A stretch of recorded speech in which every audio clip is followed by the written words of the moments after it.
to die or not to die? Going gray is a decision millions of people face. Next, a candid conversation about this hot topic.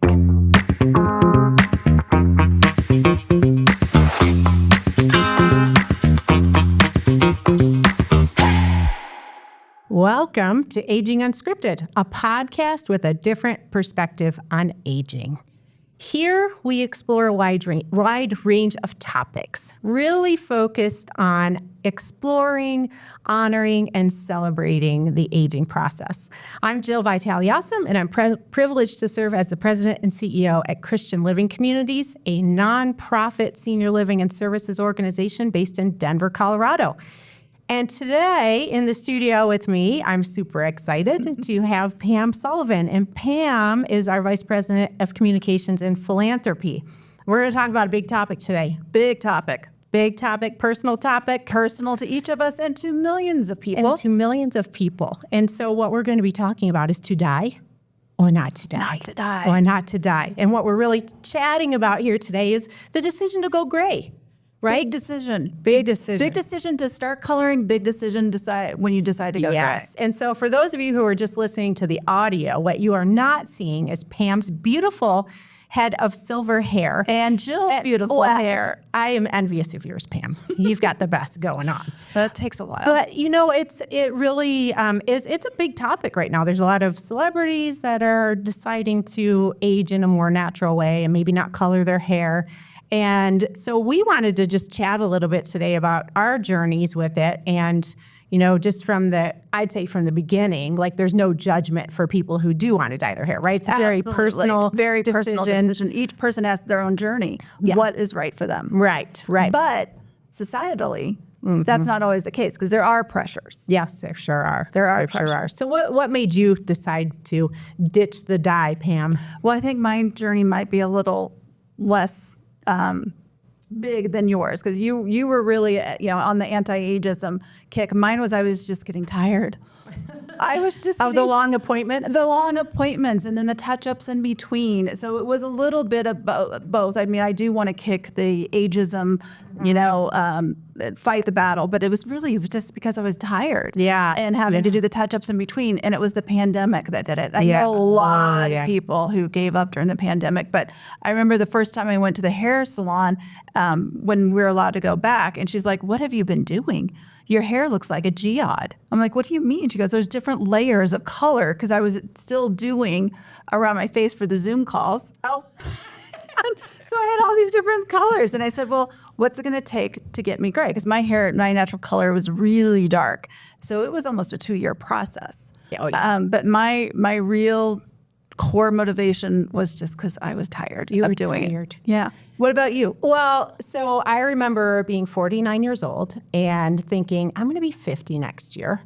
And I would be speaking like in different places around the country about not being ageist, right? And how we need to work on those negative perceptions of aging. And I really started to realize for me, coloring my hair was a way of denying my aging process. And so for me, it was very much focused on, it was before the pandemic, which was pretty awesome that, I was done, well, I was in the midst of it by then. But I really wanted to, the way I appear to represent what I was really trying to focus on as a person, right? And as a professional in the aging services field. Yeah. Well, and it was ageism that actually made me start dyeing my hair. Oh, yeah. Yeah, for sure. So my children came into my life when I was 30 and 32, and I was at the playground with my toddler daughter, and I was one of those early gray people. I come from a long line of early gray-headed people. So my plan was to embrace it and really love it. But I'm at the playground with my toddler daughter, and a kid came up to me asking if I was my daughter's grandma. Okay. And I was 35 at the time. And I thought, I'm not doing this. So that's when I started. Ageism led me to start dyeing, right? Yeah, that's what did it. And it was that same toddler, my daughter. She told me that I couldn't go gray until I was at least 50. Oh, did she? She drew a line in the sand. She drew a line in the sand. So I think it started the journey when I was about 52. But it was ageism that led me to start the process. Because you didn't want people to think you're older. I didn't want people to think I was too old, right? Yeah. And then I think that's what led me to. And I think that's probably what a lot of people do. And I remember talking to one of my friends about when I was trying to make the decision, a guy friend who I've known since I was 19. And he said, and he started to go gray in his 30s, 40s. He says, don't do it. Color as long as you can, because he didn't enjoy it. I see. And the ageism that he faced that way. So those are all the things that kind of play into it when you start and when you stop. Yep. It is around ageism. Well, totally. And I don't remember how old I was, but I remember it wasn't even a question, right? It was like, you need to start covering up these grays. And it wasn't even like a conscious decision. It's just what you did, right? Right. Do you think that's still the case now? I think there's more, just because I think celebrities have brought a lot of this to the forefront. And there's been a lot of, there's been some, 10 years ago, nobody was talking about ageism, really. There were some, but it wasn't as big of a topic as it is now. So I think that's changed. One of the things that caused me consternation as I really thought about this is, well, you have a couple choices when you decide to go gray. You can, and I have dark hair, right? And I have been dyeing it dark. So you could strip all the color out of your hair and dye it gray, but then that leads to all kinds of hair breakage and all kinds of things like that. You could chop your hair off really short, and I didn't want to do that. And so I was just like, well, I'm going to live for 2 years with that demarcation line, right? Where it's it's an inch from your crown of your head that you still gray, and then I just had to, live with it. But I remember thinking as I'm growing out this dye, right, and it starts to turn orange at the ends by the time you're done. But I remember thinking as I'm growing out this dye and then slowly cutting it off, that at the same time I was releasing some of the really negative and limiting thoughts that I had about aging. So it was like this process that was happening on my head while I looked super funny and people looked at me really weird, but it was really reflecting what was happening inside me as I was doing it, which was kind of cool. I agree. I found it to be incredibly freeing. Not only freeing from the salon, and nothing against people who own salons and works in salons, you're great, but I didn't want to keep spending all my money and my time keeping my really dark hair. Yeah. When really I was more gray. Yeah. And I did find it to be really liberating not to be so concerned about that. And what was interesting, I was going to ask you this question too. My husband, a couple months ago, said to me, I think the best decision you ever made was to let yourself just go gray.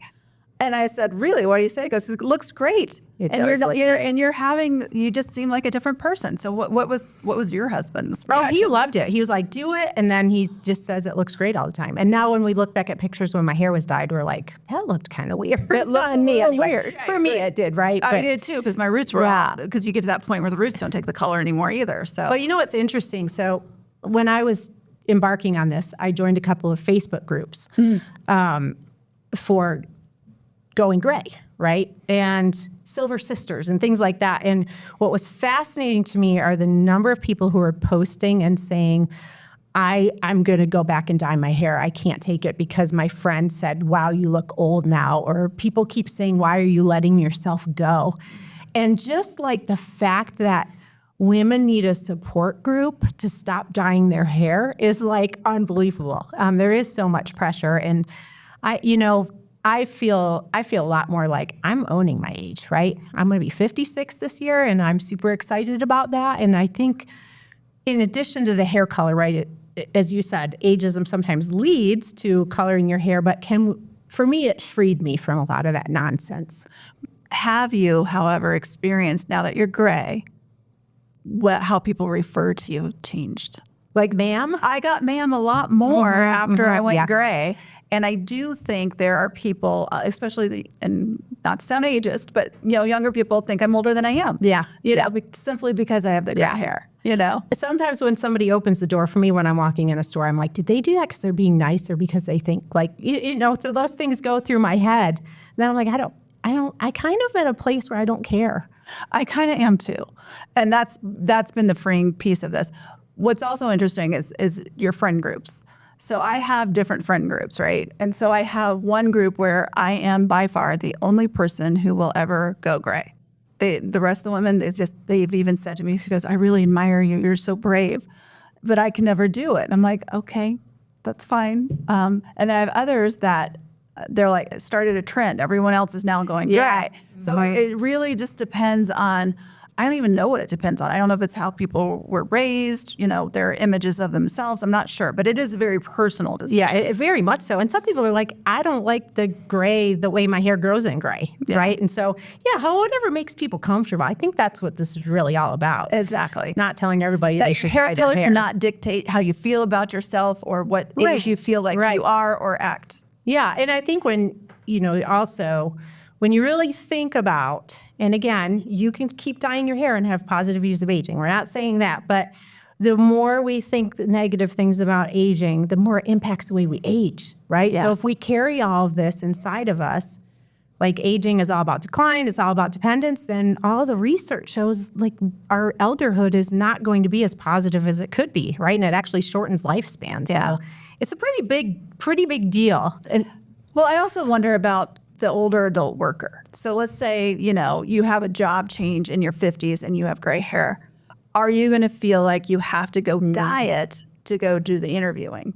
Have we, I don't think we've progressed enough that's not going to go through somebody's mind. I think we're lucky working in aging services. I think we're But I think you're right. It could be a very different situation. I think if we were in a whole different, I don't know what business, but, very forward-facing business, we would think twice about it. We may not have ever made That a is decision. very true. Yeah. So we're lucky that way. In many ways to be in this field. Yeah. Because it's the best field there is. There's the best field there is. And to all of the women and men who die or not to die, we support you in whatever your decision is. But we really welcome you to be openly gray because it's been great for us so far. It really has been. And then you see a lot of times I'll see other women who have like amazing, beautiful gray hair. And I'm like, that looks great. And I always try to make sure to tell people that too, so they get that positive feedback as well. Absolutely. Supporting each other through the process, especially somebody who's gone through it. Yeah, absolutely. Yeah.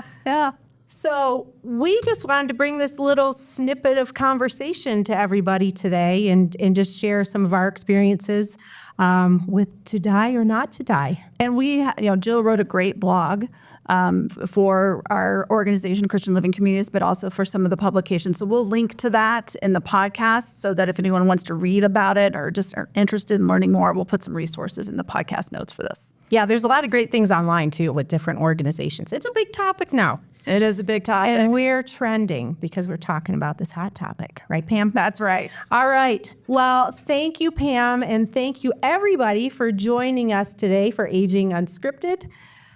A reminder that aging is indeed unscripted. There are no rules, and each of us has our own individual journey.